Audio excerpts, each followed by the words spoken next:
শাকিব খান, লিটন দাসের জন্য আমার কষ্ট হচ্ছে।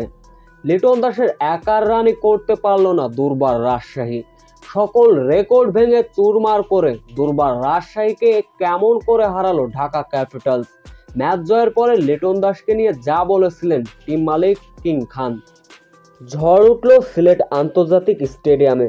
জাতীয় দলের থেকে বাদ পড়ার পরের দিনই লিটন দাস যেন নিজের পুরোপুরি জাত চিনিয়েছেন। বিপিএল ইতিহাস উলটপালট করে দেওয়া এক সেঞ্চুরি করলেন। এই স্টেডিয়ামে লিটন কুমার দাস তার নিজের ইতিহাসের 176 রানের একটা ইনিংস খেলেছিলেন, আর আজ বিপিএল এর এসেই দ্রুততম সেঞ্চুরির রেকর্ড গড়লেন। 44 বলে সেঞ্চুরির রেকর্ডের পর রীতিমতো ব্যাটিং তাণ্ডব চালিয়েছিলেন। তানজিদ তামিমও পেয়েছিলেন দ্রুত 50, তার ইনিংসটি ছিল 108 রানের। লিটন কুমার দাসও খেলেছিলেন 55 বলে 125 রানের ইনিংস, যার ফলে দুর্বার রাজশাহীকে 255 রানের মহা লক্ষ্য ছুড়ে দিয়েছিল ঢাকা ক্যাপিটালস। জবাবে বড় লক্ষ্য যেমনটা ঠিক শুরু করার দরকার, ঠিক তেমনটা হয়নি দুর্বার রাজশাহীদের।